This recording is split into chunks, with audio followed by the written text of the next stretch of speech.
time to be a hero.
Now I know what you're thinking.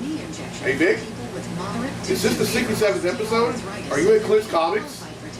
Well, I'll answer those questions by saying, yeah, buddy! Welcome to this week's edition of the Comic Hero Show. I'm your host, Victor Nunley, and I am the Comic Hero. That's right, folks. This is the 62nd episode of the Comic Hero Show. I am very thrilled to be doing it today. I mean, and I want to thank everyone who watched episodes 60 and 61. Episode 60 was a regular episode, and episode 61 was a special edition of the Comic Hero Show, which I did here at Clint's Comics for Free Comic Book Day. And if you're watching this and you were there when I did that episode, I want to thank you for all the support and a bit of the humor that also went along with it. Okay, so I gotta ask, any questions?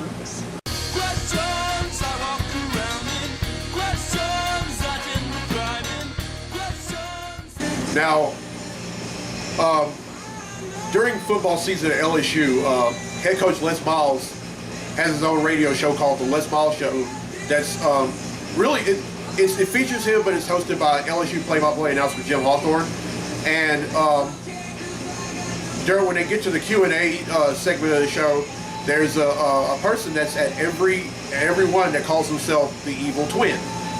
Well, I have an evil twin of my own in the Any Questions segment, and his name is Brian Ferguson from Wake Forest, North Carolina, by way of Homer, Louisiana. I went to high school with him.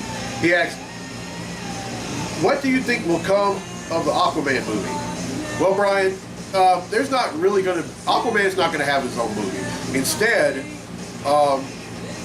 he's going to be in the movie Batman vs. Superman Dawn of Justice, and it's going to be played by Jason Momoa.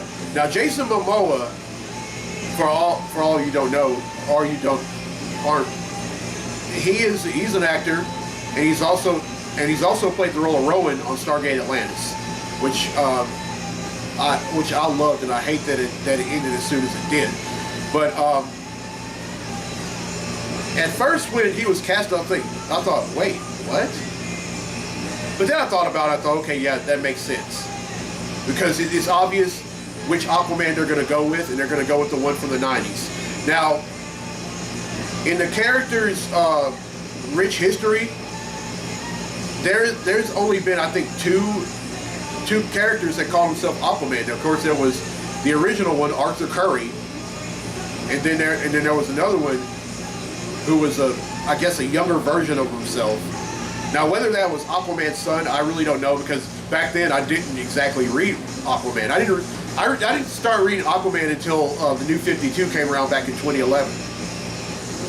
And the job that Jeff Johns and Jeff Parker have done with him, they made him a legit character instead of the joke that every comedian uses in their stand-up routines or on their talk shows.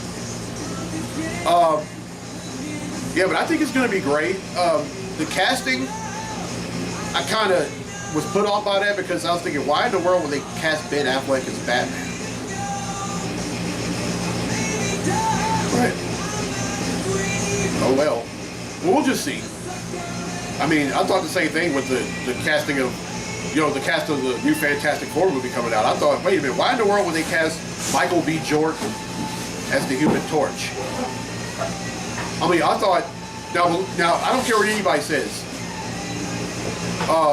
Miles Teller being casted as Mr. Fantastic, I think that might actually work. And then I saw like what the Thing is going to look like. I thought, oh, he's going to look more realistic than when Michael Chiklis played the Thing in the previous two Fantastic Four movies. But anyway, that's it for any questions. Now, Brian Ferguson also wanted me to put Jonah Hex versus the Punisher. And I will, in a segment I like to call DC versus Marvel. Hulk smash! Welcome to DC versus Marvel. Today is Jonah Hex versus the Punisher. Jonah Hex is an outstanding marksman. He possesses the ability to quick draw and to gun down multiple opponents in one draw. He has peak physical conditioning, expert hand-to-hand combat skills, is a master tracker and detective, and possesses a danger sense from years of training and experience. The Punisher is an expert in military and guerrilla tactics, marksmanship, close quarters combat, infiltration, and demolitions. He also has special forces training dating back to his days as a Navy SEAL. Who would win? It would start out with them trying to shoot each other, with the Punisher missing his shots and Jonah Hex making his shots only to realize that the Punisher was wearing a state-of-the-art bulletproof vest. They would stop the shooting and start fighting. They would trade punches and kicks for minutes on end. Later, as a last resort, the Punisher gets in his getaway car and tries to run down Hex, but to no avail due to the latter's danger sense. Hex jumps on top of the car, punches out the windshield, and causes the Punisher to crash head-on into oncoming traffic. Jonah Hex wins. That concludes this DC versus Marvel fight. Alright, well that's the DC versus Marvel for this week, and I hope y'all enjoyed that. Alright, up next is Comically Speaking, so without further ado, let's talk comics!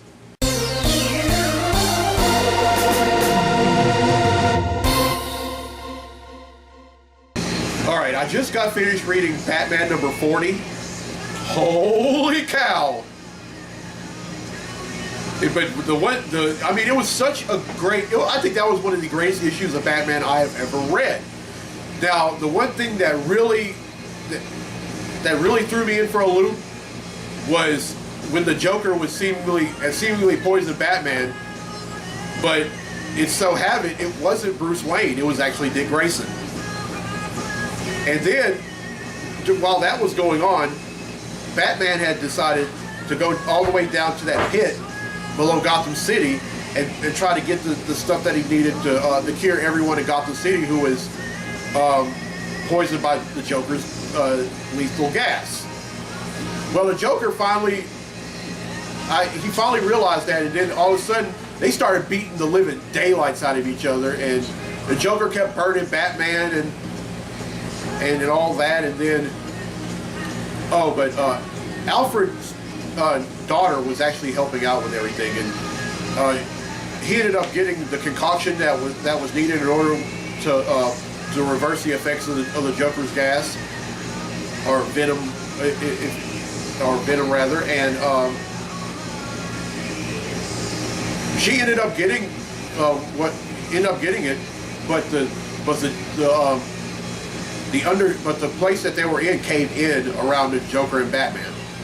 And then about a few weeks later, we go to we're back at Wayne Manor. We find Alfred, who had his head cut off by the Joker in issue number 39. Well, his daughter ended up finding a note. It said, "You want me to read it?" Said, "No, I already know what it says." And now, did Batman die? After seeing one page that showed the silhouette of what's thought to have been him and Damian Wayne, I really don't think that happened.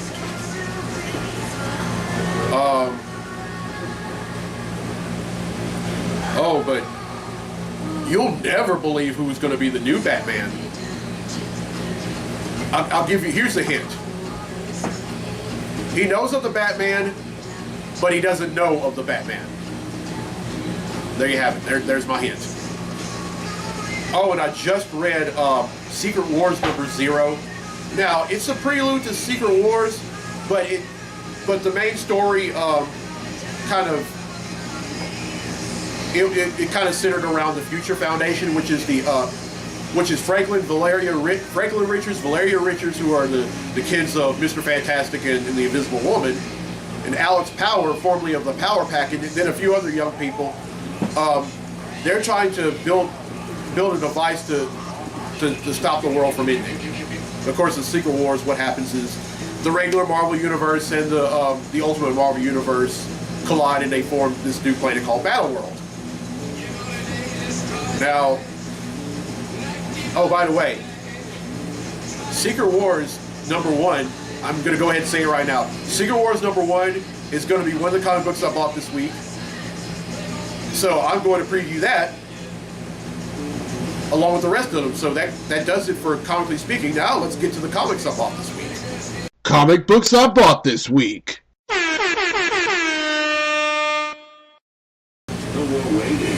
Alright, first up is Amazing Spider-Man #18. This is the last issue of this series. This is going to be one of about 33 Marvel titles that are ending once Secret Wars begins.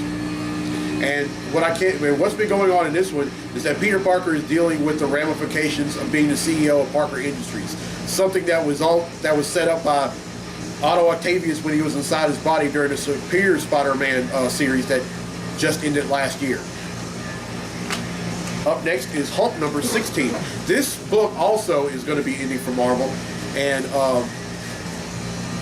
in #15 we find he comes and has a startling revelation for all the Avengers that he is dying. And in this issue, he goes up against the She-Hulk. Now, I don't think he's going to cure her, because the She-Hulk is going to be one of the main characters in the book A-Force, which is going to star nothing but female Marvel characters, and I can't wait to read that. All right, next up is Convergence, Batman and Robin #2. Now, I haven't read #1 because I'm still busy getting all these other books, getting caught up with all these other books, and I just hope that. And I'm going to start reading it, and I'll let you know what happens in it in next week's episode. And also the same, and Convergence Justice League #2, the same thing with this one. Next up is Convergence #5. Now, there's some weird stuff going on in this book. It's basically like it mainly centers towards the Earth 2 characters, and like the Earth 2 Green Lantern, Earth 2 Flash, the Earth 2 Dick Grayson, and then Black Superman, whose alter ego is actually the President of the United States. And they're going up against Telos, and they're trying to convince Telos that he's not saving anyone, that he's not doing anyone a favor. And at the end of number 4, the real McCoy Brainiac shows up, and let me tell you, he looks absolutely nothing like I or just about anyone else expects. All right, up next is Convergence Speed Force #2. Now, this one features Wally West and his 2 children, Iris and Jay West. And I've yet to read this, but for the same reason that I haven't been able to read all the most of the tie-ins to Convergence, except for this next one, Convergence Superman #2. Now, I just read this, and let me tell you, it concludes with the Flashpoint Kal-El coming to a hotel room that Superman and Lois Lane were staying in Gotham City, and he finds Lois Lane. But then next thing you know, when he finds out that she's pregnant, I don't know exactly what happens, but but I just hope. When I read it, I thought that he was going to kill her or something, but we'll find out in this issue what happens, and also in this issue the birth of Superman and Lois's child. And finally, and I am so pumped about this book, Secret Wars #1. In this one, the Marvel Universe will be the Marvel Universe as we know it will be no more. When the Ultimate Marvel Universe and the regular Marvel Universe collide and form Battle World. I am so pumped about reading this book. I mean, y'all have no unearthly idea.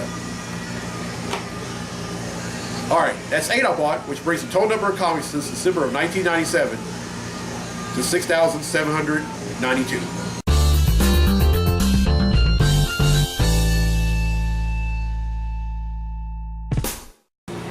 Well, I hope you enjoyed this week's episode, and if you're watching this and you haven't watched episodes 60 and 61, stop! Watch them first and watch this.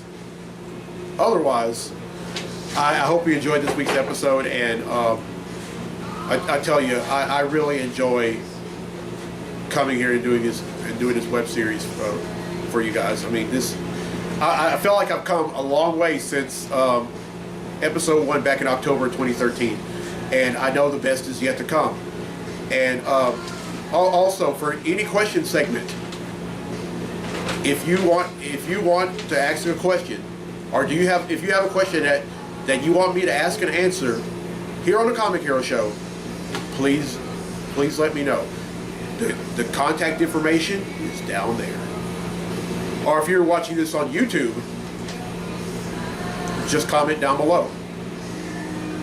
And t-shirts. Oh, by the way, this is a BIPSI. Oh, by the way, BIPSI stands for Bossier Parish Community College. This is a BIPSI thing, Comic Hero team that I made. The reason I made this is because before I transferred to ULM, I was a student at Bossier Parish Community College. I transferred there from Louisiana Tech University, where I was at for about 3 years, and not to say anything awful about Tech, and I never would, because my parents and my sister graduated from there, but at BIPSI I became a much better student, a much better musician, and most importantly, a much better human being. And if you're watching this and you're if you're a graduate or a former student or a former faculty member or a current faculty member, I mean, I tell you, BIPSI is one of the greatest 2-year colleges you could ever go to. And if you're a high school student, I strongly urge you to consider going there. If you just want to go to a 4-year school, that's fine. But I felt like I had to make this shirt in honor of BIPSI. And well, but if you want your own shirt, if you want me to make a shirt like this one, if you want a shirt like this one, the price is $10 in a blank tee, or $12 if you want me to buy the tee. And for children, it's $5 in a blank tee and $7 if you want me to buy the tee. And I just made 4 of them for 4 of my cousins who live in Missouri City, Texas. So if y'all are watching, I hope you like your shirts, and just remember, when you wash them in cold water, inside out. They'll last longer. All right, I'm Victor Nunley. I'm the Comic Hero. I'm about to pay for these books. I'll see you next week right here at Clint's Comics. Till then, be safe, be blessed, be a hero, and let's go Cavs. Thanks for watching. All right, I'm ready, Clint.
Les Miles, the head coach of LSU, has his own show on the called the Les Miles Show that comes on every Wednesday during football season, and he has a person that always asks a question that calls himself the Evil Twin.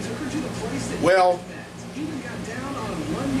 I have an evil twin of my own, and his name is Brian Ferguson. He's from Wake Forest, North Carolina, by way of Homer, Louisiana. I went to high school with him, and he asked, what do you think will come of the Aquaman movie? Well, Brian, there's not really going to be an Aquaman movie. I think he's going to appear in Superman versus Batman, or Batman versus Superman: Dawn of Justice. And, of course, he's going to be played by Jason Momoa. Of course, we all remember him from as his role as Rowan from Stargate Atlantis. With them casting him, it's quite obvious which Aquaman they're going to go with. They're going to go with the one from the 90s. Now, whether he will have a harpoon instead of a hand, that's yet to be seen. Although, from some of the stills that I've seen from the movie, I don't think he is. But I think it's a great move. I mean, they're really trying to. At first, when I found out Momoa was cast as Aquaman, I was thinking, wait, what? But then I thought about it, and I thought, okay, yeah, sure, that makes sense now. I mean, never in the history of Aquaman, ever since it was created by Paul Mounts, dang it!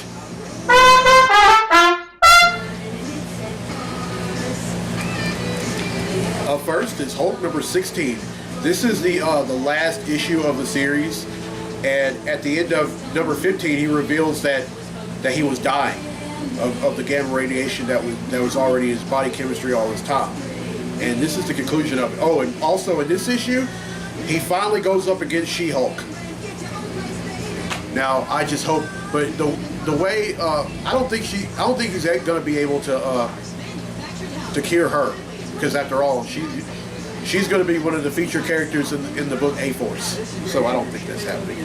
All right, next up is Amazing Spider-Man number 18. This is the last issue of this series as well. And right now, Peter Parker is dealing with being the CEO of Parker Industries, which was a something that was done by Otto Octavius when he was inside his body. All right, next up is Batman and Robin number 2. I haven't read number 1 yet because I've been busy reading some other books. But I can tell you, I have finally caught up with Avengers but all Avengers books and also Avengers World. Up next is Justice League Convergence Justice League number 2. I need to do that again.